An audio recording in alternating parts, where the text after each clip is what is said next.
49ers game day back in action Tuesday, February. What the hell's the date? 27th. We get 2 extra days in February. You're only going to get us this one time this week. NFL scouting combine underway. We're looking at the little buff boys out in Indianapolis, getting excited for that. Jake Hutchinson, Dieter Kurtenbach. Jake, listen, the NFL stops for no one, least of all us, and the machine keeps moving forward. The Niners talked about it before. We'll talk about it again. Still got to make a defensive coordinator call. Kyle Shanahan says he's going to wrap that up this week, and now they got to get at least a good feel for this draft class to get a little bit of a later start than most because of the whole going to the Super Bowl thing. But it's going to be fast and furious here for the next couple of weeks, despite the fact that it's winter. Yeah, it's interesting that it kind of felt like they were going to make a move on a DC, last week, maybe earlier this week, and it's still sort of lingering. So I wonder, was there a hesitation? Was Brandon Staley on the table and they didn't want to do that?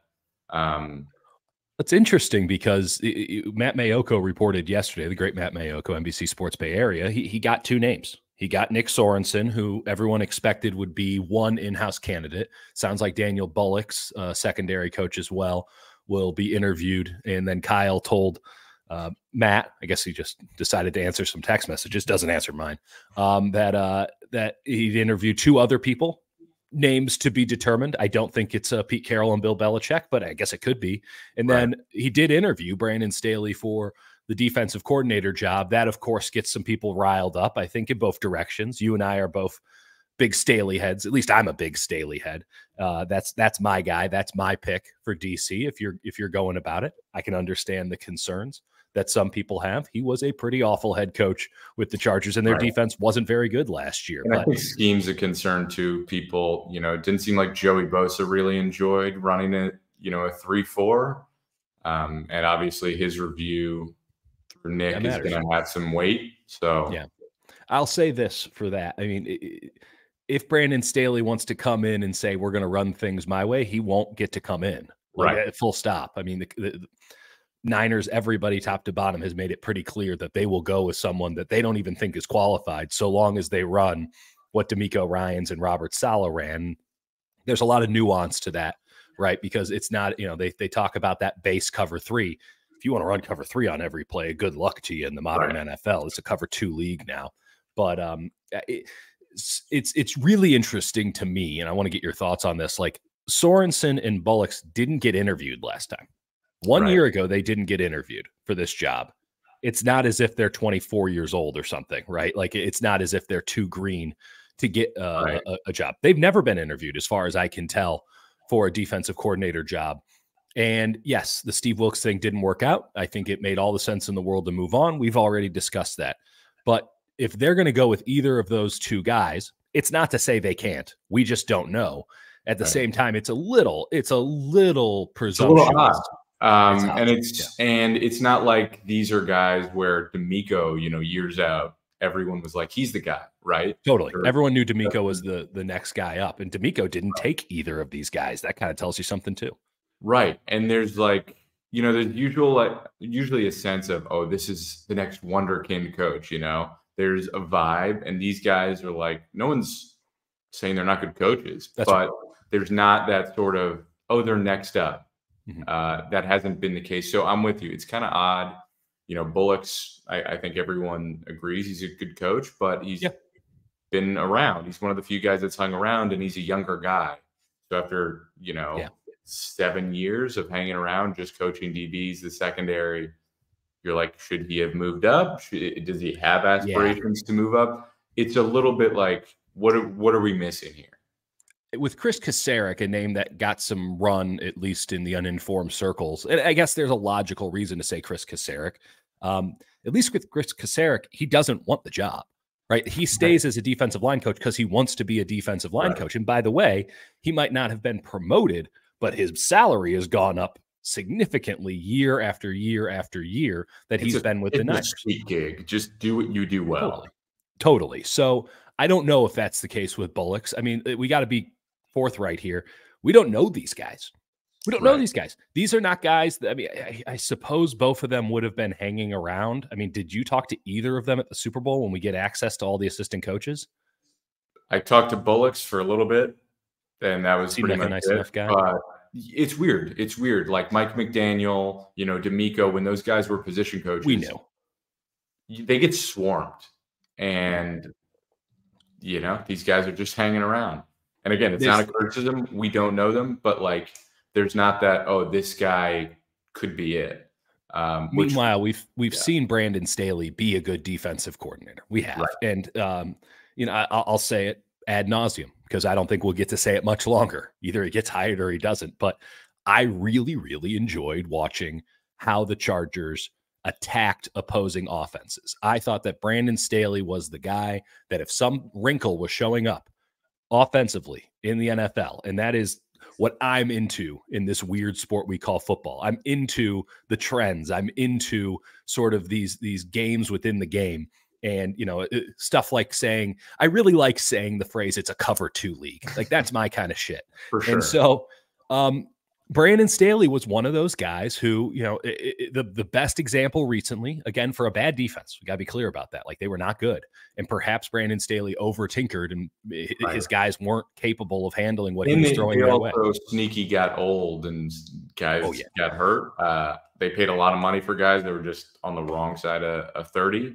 That's right. Yeah, I agree. But you look back, if you want to know if Brandon Staley can coach a defense, I highly recommend you watch the Chargers-Dolphins game. I think it was week 5. I think it was a national TV game.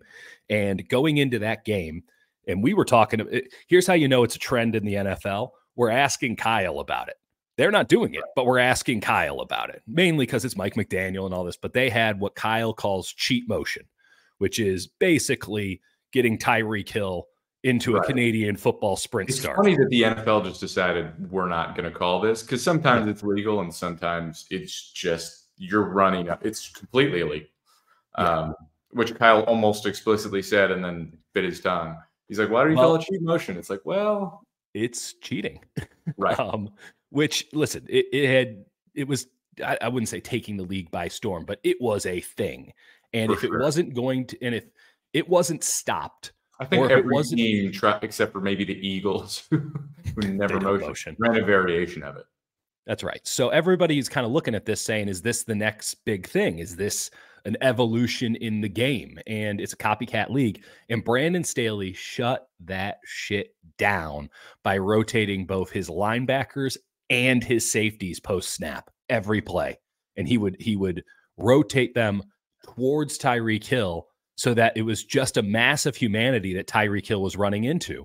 And maybe a better quarterback than Tua Tagovailoa is able to take that, right? Because now, I don't know if Waddle played in that game, but you should have good one-on-ones. But when you're running a one-read offense, as the Dolphins do with Tua, and that read is, where is Tyreek?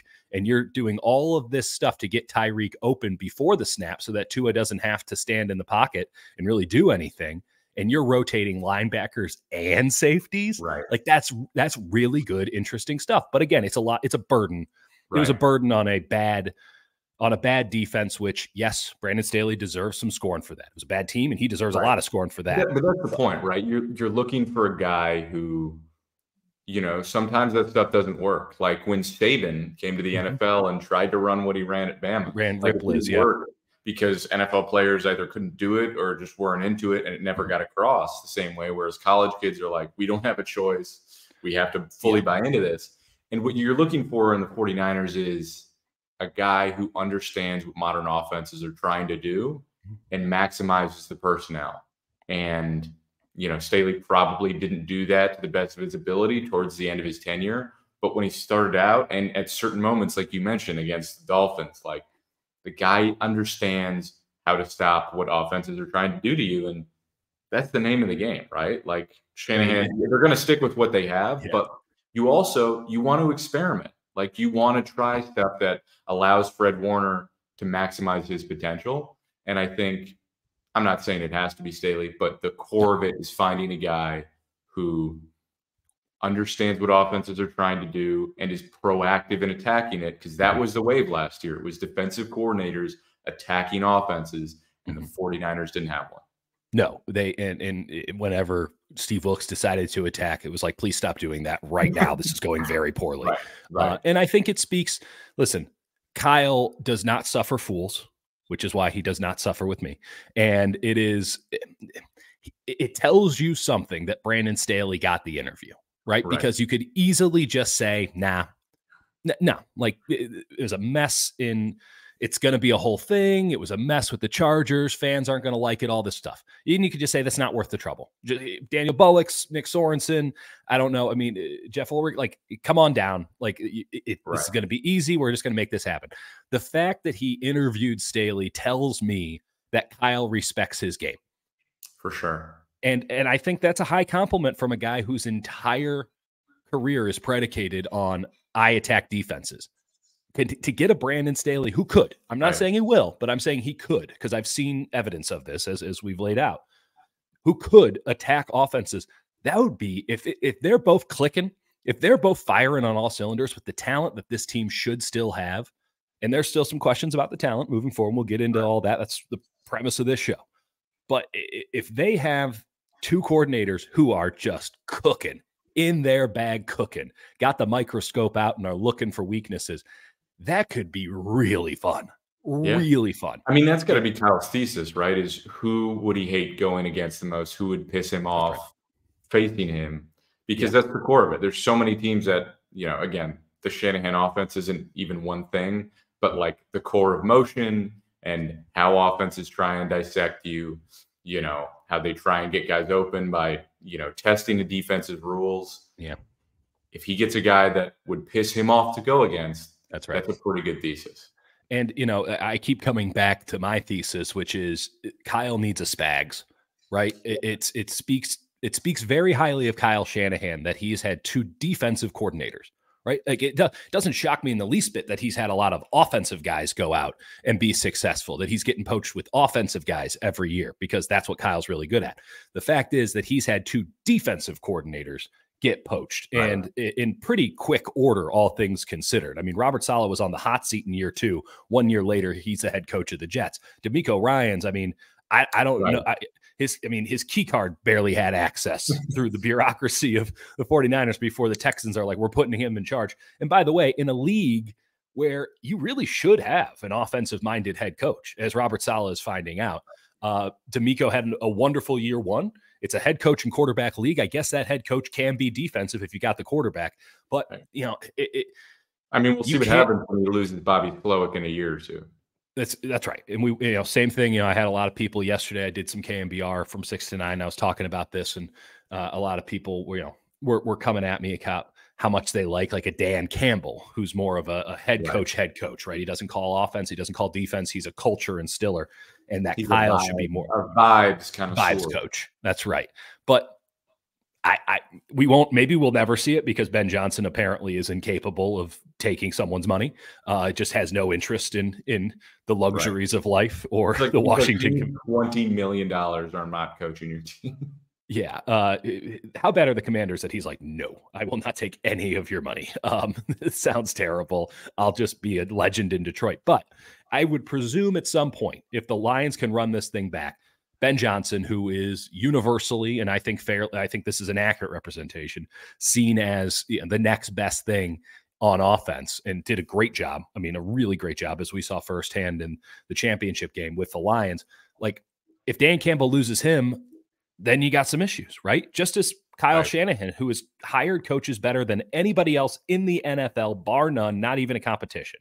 And the guy who has more power than any coach in the NFL today, now that Bill Belichick is gone, that guy messed it up, right? He got poached enough that he made an error. And so what he needs more than anything else, this is the thesis, he needs his Steve Spagnuolo. He needs a guy who he can just trust is going to get there, who has so much stench on him from his time as a head coach that no one's going to poach him. And you would think it'd be easy with defensive coordinators in an offensive league, but apparently it isn't when you're Kyle Shanahan.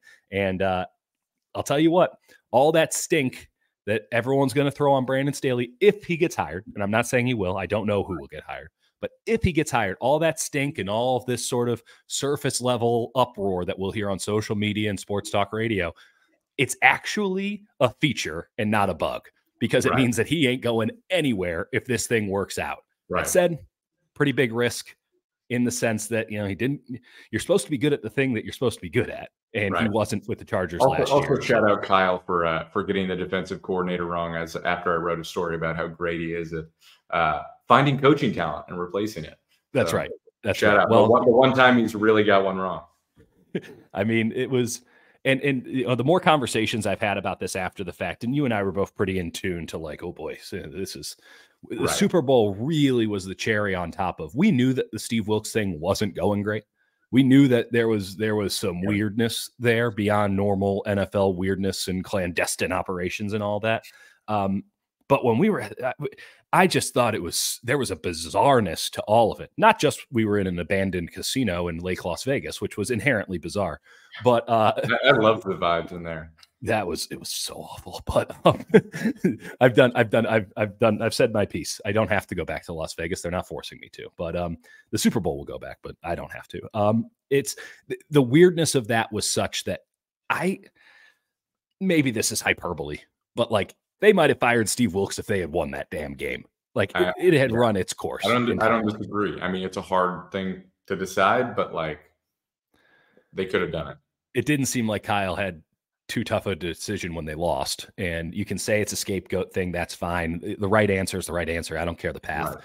And Kyle was sick and tired of jumping into defensive meetings. He was sick and tired of having to think about the defense when he was on the headset. All you needed to see was the man call the timeout when the team was on defense in the Super Bowl, and then clearly says, "What the fuck are we doing?" in his headset when they go to man-to-man. By the way, if you're ever at games and as a fan to anyone listening to this and you have binoculars, which I highly recommend, watch Kyle Shanahan, because one of the most entertaining things in the world, and this isn't a criticism, it's just like it's a beautiful level of anger that Kyle just curses under his play sheet constantly. It's like I was a bat boy for the Mets once, and their manager Terry Collins. I just remember I was like 12 years old and I was sitting in the dugout, and every single play, regardless of good or bad, he's just cursing under his breath. And I think that's a prerequisite for some coaches. Anyway, the point is, if you're at a game, watch Kyle Shanahan on the sidelines, because he gets furious and it's incredibly entertaining. He's so tightly wound during games, and he's so focused on the script that's playing out in his head, right? He's a perfectionist. He's somebody who it's an easy and almost banal analogy at this juncture, but like he is playing chess in his head. He is thinking 6, 7, 8 moves ahead. This will set up that will set up this. It's nice that he has a quarterback where he can move that far ahead, as opposed to just having to live in the moment with his prior quarterbacks. The last thing you want to do when he's structuring stuff in his head, and again, you can view this as a criticism if you want. Like maybe other guys can handle it better. He can't. And this is what it is. And by the way, he's still the best offensive mind in the NFL. There's a lot of really good ones. They all learn from him. And as you should note, there's going to be 12 coaches who won't speak at the combine. Guess who started that trend? I mean, half of the league just goes, "What's Kyle doing? Oh, I'll do the same thing." Like whatever Kyle says, that's gospel. But when he has that game going on in his head, he's cursing because he's so tightly wound. Anything that just knocks things off just a little bit. I can relate to this a little bit in my own personal life. Anything that knocks a little bit of change. You get the perfect day planned out and one thing goes wrong. And like, and everything was supposed to go XYZ, and now it's QS2. And it's the last thing you want is Steve Wilks going, let's go man to man here. And I mean, it just knocks you out of your zone. And he, if Kyle's ever in a flow state, it's a beautiful thing to watch. I would like for him to be in that. I would like for him to operate in that state, and having to think about it, Steve Wilks doing his job correctly is not helpful to that at all. That's enough about Steve Wilks. Let's talk about, we'll find out here in the not too distant future who the 49ers defensive coordinator is going to be. Fascinated to see which direction Kyle goes, because there is no obvious answer, right? You go with Staley, you're going to get all the stench. You go with the young guys, it's like, why are you going with them? It's going to be interesting. And it's not to say that they won't do a good job. And also, would that actually take burden off Kyle's plate if it is a young guy internally who they don't like, but does he fully know like how much And maybe it's something where they just work in the offseason to build that trust. But that's a lot of offseason work after a long run to the Super Bowl. And Kyle does that anyway. But, no, that's a lot of work to build up that trust. He just wants somebody else to handle it. He's say what you will about the man. Teams. Like, he doesn't ever want to think about special. The way he talked about fake punting and how he's like, yeah, if you suck at offensive defense, I guess you could fake punt is basically what he was saying. One of my favorite quotes. One of my favorite quotes from Kyle this year was when Mitch Wisnowski, I cannot remember, I think it was Seattle, just ran. He just got the punt and just started running. And then, of course, Ronnie Bell had a penalty, which was a little bit iffy, but like it was a spectacular play. And the problem is that when it happened, we're in the press box, and I don't think there was a soul that thought that Kyle Shanahan called it. Oh, no, not a chance. And then Kyle, in the post-game press conferences, goes, yeah, that would have looked pretty good if I called my first fake punt ever. And then I really thought about it, and I go, you're right. This man has never called a fake punt once. He has never called a fake field goal. He has never called a fake punt. There's not a gambling bone in his body unless it's the coin toss at overtime of the Super Bowl. Like, it is, he does not want to think about that stuff. And it burns you when you got Richard Hightower as your special teams coordinator. And it burns you when you got Steve Wilkes as I guess they didn't really fire Hightower, but that's as close as they had been before. Yeah. They were buddies. They were like, you got to leave. Like, we go back to Texas. Like, let's make this amicable. Go find a gig elsewhere, please. Yeah. But, Steve Spagnuolo, I mean, they need a Spags. They need someone that they can just handle it. And by the way, it'd be really nice if he was a dynamic play caller, somebody that Kyle respected as a tactician of the game as well. That leads me to Staley. That doesn't mean it will be Staley. Let's talk about what John Lynch said today at the Combine. He actually went. He actually spoke. And the story of the day, I mean, I'm glad we didn't go. Listen, no one was asking me to go. Right. I can have a good time in Indianapolis, but like, it's kind of a tough scene. The Combine is, I love having all the data at the end of it. The teams don't give a damn about that data because they're getting GPS stuff and all these. For us at this point. Yeah, it's solely for people who have NFL Network on in their office all day. That's who it's for. Which it seems like pretty good business. Regardless, it does feel like it's losing its whatever luster it had. It's losing it. We're quickly realizing it's not that valuable for the actual operations of football teams. Regardless, aside from tampering. Oh, of course. Well, you have to be able to tamper. I mean, the JW Marriott bar, I mean, Tamper Central. So the big story, we haven't talked about this yet. We expected it. And then, oh boy, we didn't see that coming. I mean, every time I had talked to folks that I trust regarding the NFL salary cap, they kept pushing it up, right? Beginning of the season, they're like, it might be 42, 43 million. That's going to be a nice big increase. And then halfway through the season, 3/4 through the season, they're like, man, it might get to like 47, 48. And then by the time we got to the Super Bowl, they're like, it's going to be 250. And it turns out it's 255. They just threw on another $5 million just because the NFL is so, thank you, Taylor Swift. They are flush with cash, baby. Yeah. Getting all those Swifties in there just gave you an extra $5 million. It's going to help out the Chiefs, so that's a good thing. It's also going to help out the 49ers. Not that they needed that much help, but it's, one less guy you have to restructure, one fewer void year down the line, and it makes re-signing Brandon. I'm sorry to everybody who is peddling content about Brandon Ayuk here, but like, if they don't re-sign Brandon Ayuk, it's the upset of all upsets because I don't see the way that happens. Honestly, I'd be stunned.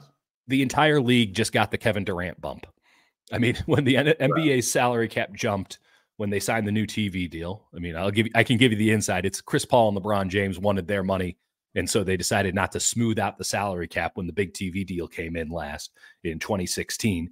And so every team got a $27 million increase in the salary cap, which means that you can sign Kevin Durant. Every team could have. The Warriors did, and it only ruined the league. So that's not what's happening here. Right. But it is equivalent, I mean, even with inflation, it is the equivalent of just everybody getting effectively a max salary spot to go sign somebody. They were going to keep Brandon Ayuk, I think, no matter what. It would have taken a little bit of finagling, but it was going to happen. Right. Now, not only can they keep him with just ease, they could do it right now, never have to break a sweat about anything else on the spreadsheet, but they can go out and get other people. Now, is that 3 people at $10 million? Is that one guy at 30? Like, they can augment. And, you know, we talk about the defensive coordinator. They might need, I mean, that's where they spend their money, right? They keep their guys on offense. They spend their money on defense. There's some spots that they could use the money on defense going into this season. So that's this. I finally did the, an offseason, what they actually need preview. We go back to the chunky boys that we're going to be reviewing in the draft. They need a gap plugger. Like Khalid Davis was like sort of drafted to be an imitation of DJ Jones. We'll see if he can ever even get on the field. I don't know. Maybe he turns out to be great, but he hasn't played. They needed a beefy boy, somebody who can. And they brought in Sebastian Joseph Day at the end of the year. That was not really it. They need a guy who's just going to eat up space, who is just like a hell yeah, brother type of monsoon wall in the middle for rundowns. It's tough because you are a one gap scheme. You have very wide splits on the defensive line. Right. And, the guy that they had put into that role this year was Eric Armstead. Now, Eric Armstead's having meniscus surgery. Eric Armstead is probably more of a 4-eye technique, 5 technique, 3 technique than he is a 1. He's not an elite run defender. Like, he's good, but like that he was your best interior run defender is a problem. Like Hargrave was a pass rusher. I mean, that's all he does. So, yeah, I don't know who that guy is. Do you have any names? Do you have anything that comes off the top of your head when you say, hey, here's a dude who can actually like cover 2 gaps in a 1-gap system? Right. There's like, it's not a sexy job. You can take a flyer on Shelby Harris, who's 32 years old, but like big dude, throw him in the middle, pay him like $1 million up front and then incentives, up to 3, something like that, where you're like, listen, you're just going to play on 1st and 2nd down. We're going to recycle you. And then we're going to burn you into the ground at the end of the year. Yeah. You're going to have one glorious season, buddy. Hopefully it ends in a Super Bowl. Right. Grover Stewart from, I believe that's his name, from Indy. He's very, very good. Good on steroids, I don't know. Too. It's like also, right. Like, how much more do you want to pay on defensive tackle? That's right. But now you'll have 3. Right. They're clearing Kinlaw's salary spot. So there is, that's not really how you're going to view it. Like, Kinlaw was overpaid just because of how highly he was drafted. That's right. But you got to get someone in there who can just hold their own against a double team. Not necessarily make an incredible play every time, but just not get washed away. That's right. I mean, Grover Stewart would be the ideal player for this.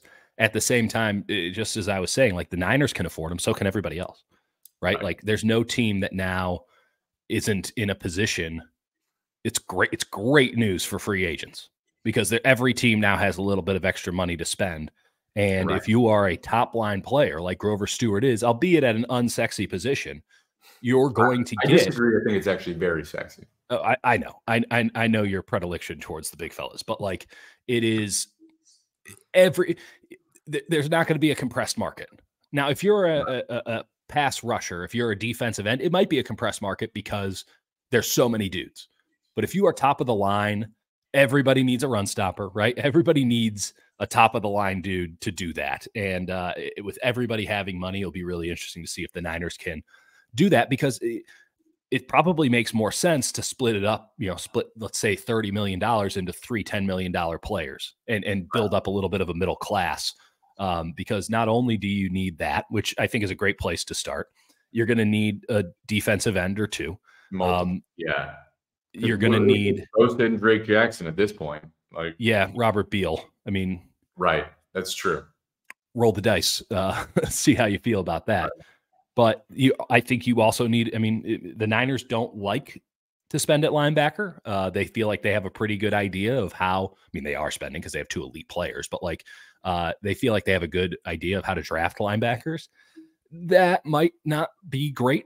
Like, they, spending some money for a Dre Greenlaw replacement, knowing that Greenlaw might never be out there. He's probably, might be a little pricier than they want, but if if he's healthy and available and at the right price, I mean, that's the perfect fit. They could also just bring back Burks, who is admittedly good in the Super Bowl. But like, do you feel confident that you're going to get the production you need just out of Oren Burks, D Winters, all these other late round guys? I don't know.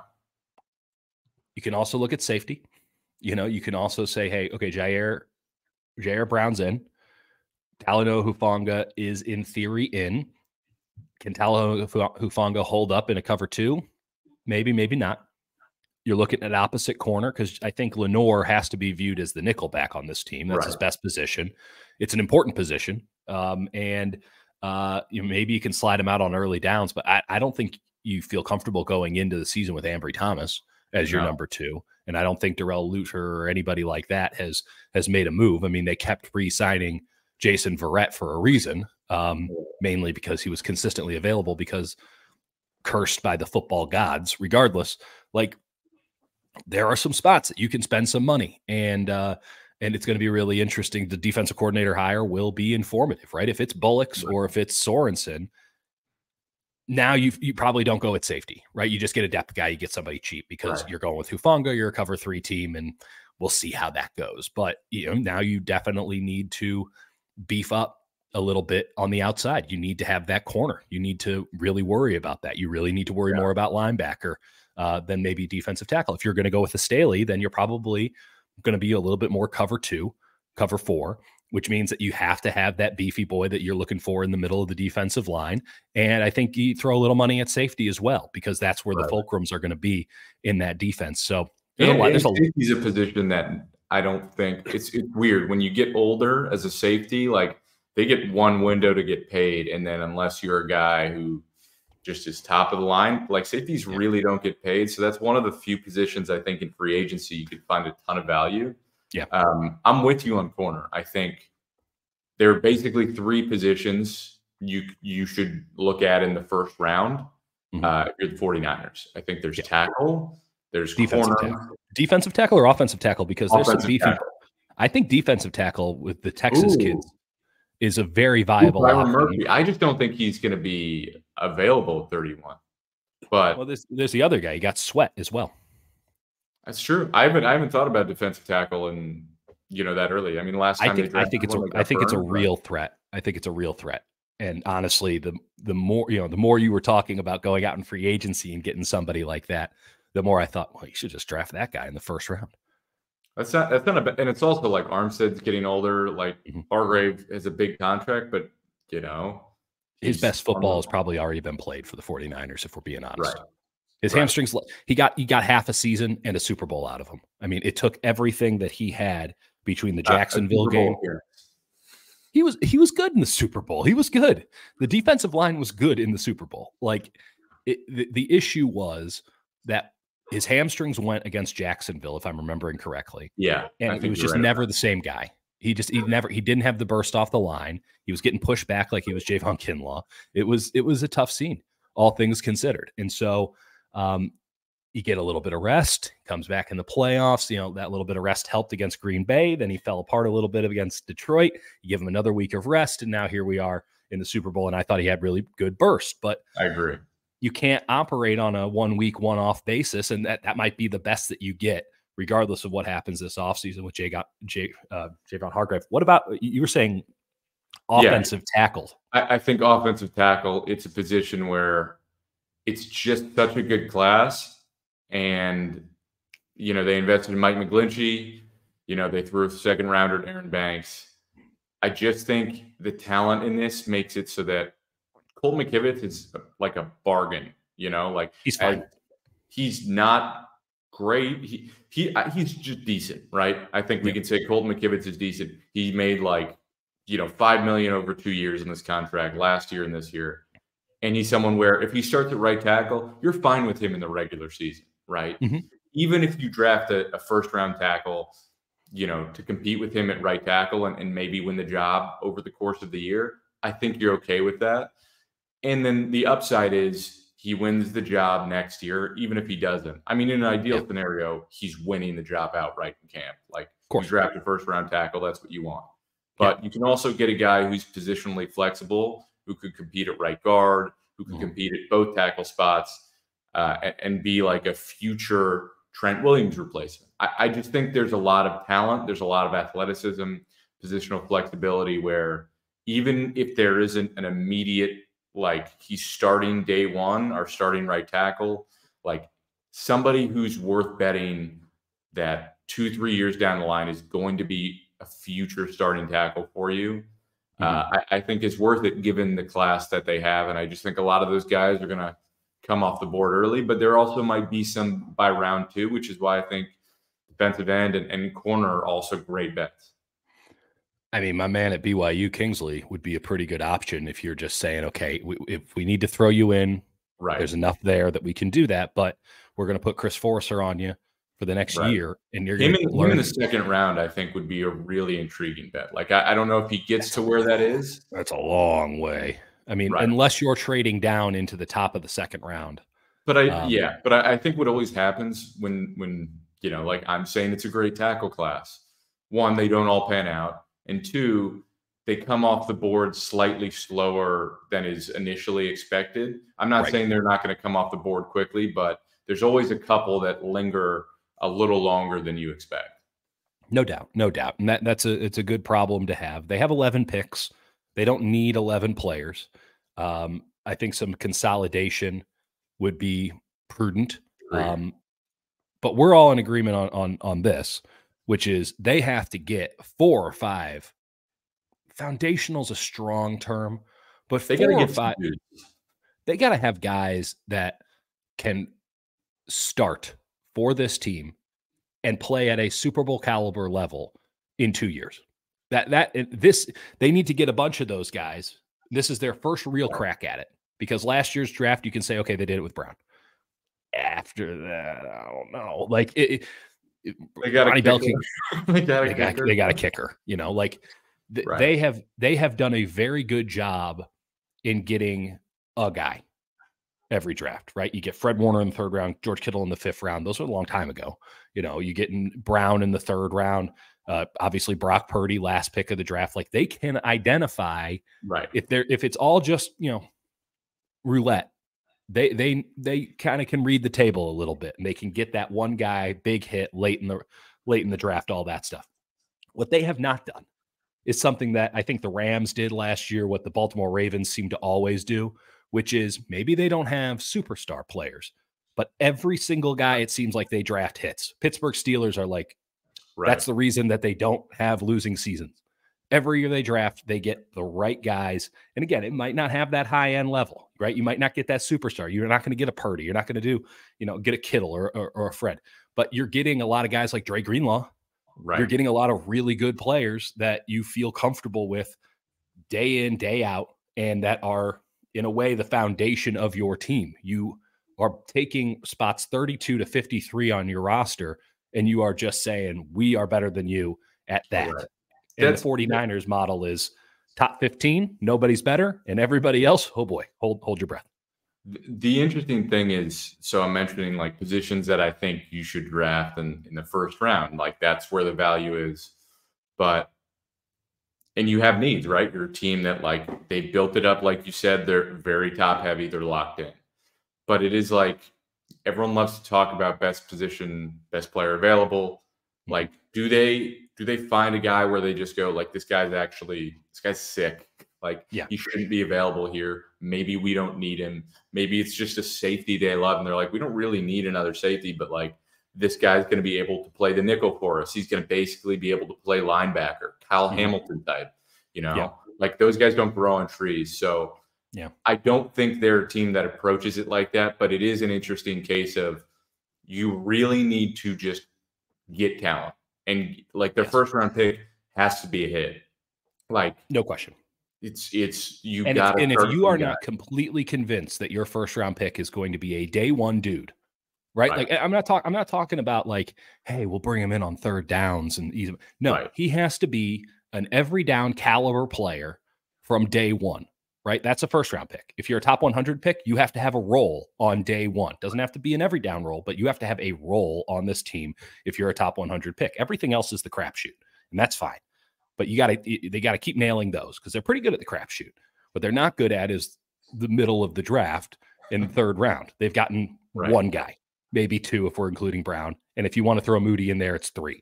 But like, you also drafted a kicker in the top 100. I don't think it was a bad move. They lead the team in scoring every year. But the only ones that seem to not hate it. And then he actually played great in the Super Bowl, aside from that one disastrous extra point. But he also like set a record for a second and then immediately got beaten.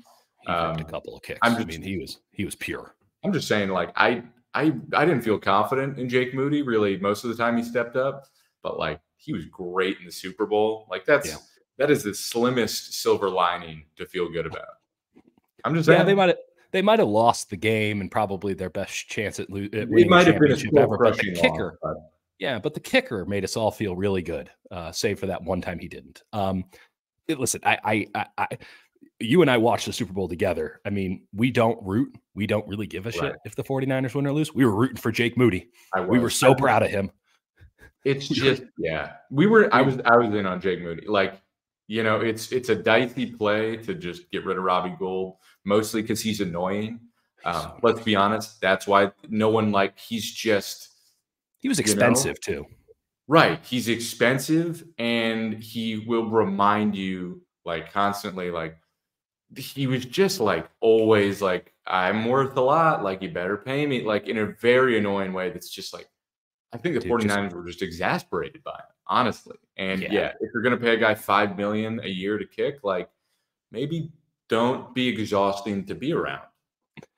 Yeah. There's enough guys with that kind of talent that, are not replaceable, right? You want to be a diva wide receiver, be Terrell Owens. You're a great kicker, maybe a Hall of Famer.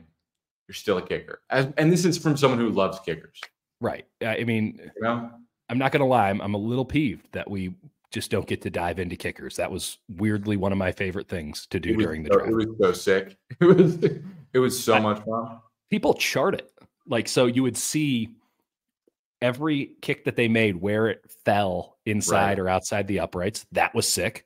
I'm still a Riley Patterson head because, I mean, he was ripping them right down the gut, way above the posts, way above the flags at the top. I still think he can do it, baby. But I missed the little guy Dunn from NC State who disappeared off the face of the earth because he was just tiny and couldn't kick very far. But I enjoyed it. It was fun. It was very fun to watch because he looked like he was taking 3 times the steps of any other kicker to get to the ball. I mean, it was basically like Peanuts, Charlie Brown and Lucy energy every time he kicked it. But he also, I think he won the Ray Guy. That's punter. Whatever the kicker one is, he won that. He was the best kicker in college football. Right. And it was real the fun. Ray other guy. That's right. Nice. Because the crowd goes mild. Do you have anything you are honed in on at this combine, or do you just want the big old pile of numbers like everybody else? I want the numbers so I can decide who to just completely ignore. And then what's nice for me is obviously the green, any guys who have pure athletic ability, it either validates your perspective on liking them or it puts them on your radar. The guys in yellow, that's where it's the Juwan Jennings types, right? Where you just watch the game film and it can go one of 2 ways. Like Brock Purdy, elite 10-yard split, but he's a little guy, And so it's you got to watch the other stuff. That's what's interesting. And then anyone in red, unless you're just you just have elite production or, you just have dude vibes. I'm going to probably ignore you. And I think most teams should. But I'd like to see what the tackles do, mainly because I think that's intriguing. 40-yard dash for tackles is really important for the 49ers. Broad jump for defensive tackles, defensive linemen is really important. 3-cone for linebackers. Man, they love broad jump. It makes a lot of sense. I mean, you're a one-gap, fire off the line system. I want the dude with the strongest hamstrings. Makes perfect sense to me. Give me a guy who could go into a 3-point stance and then jump over the offensive line and tackle the quarterback NFL blitz style. That's what they're really looking for. To break the game. Yeah, when is the next evolution of defensive line play just leapfrogging? It's illegal, so that's a problem. Think about. Well, the rules always change, Dieter. Rules always change. Cheat motion. That's the defensive cheat motion. Just leaping over guys. I mean, I guess you could say the Baltimore Ravens kind of did it this year by just having like 9 dudes standing at the line. Oh, and in the inverse, where on a spike play you try and jump underneath. I like that. Oh, an under the tush push. Yep, a reverse. Yeah. This is why we need Brandon Staley, so that we can bounce these just right shitbox ideas off of a true tactician. I need to know if he's a coach that you ask him a dumb question because that's a great question, or it just sets him off on a tangent to describe exactly why it's a terrible question.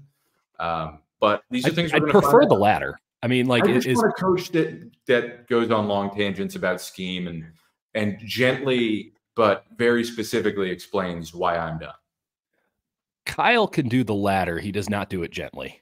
And Steve Wilkes would somehow do it even more condescendingly without ever explaining anything. So that was super fun. Yeah, we need another Mike McDaniel who just Nick Forrester or Chris Forrester. Who just tells you that's a great question. You're like, oh my God, thank you.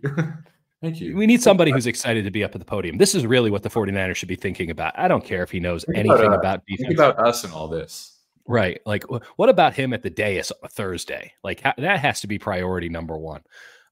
Okay, so here's what we're going to do at game day here. We're going to watch our little buff boys in Indianapolis. We're going to get all of our data, and then we're going to come back next week and explain what it is we liked and didn't like, and we're going to pretend like any of these numbers really mean something. And then, oh, buddy, it's going to be March, and that means it's free agency, and we're going to have some fun with that because money is easy in the NFL today.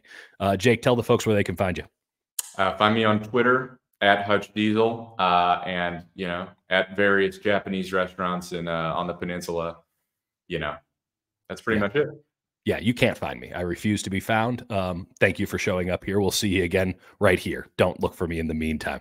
All right, 49ers game day. We'll talk to you all next week.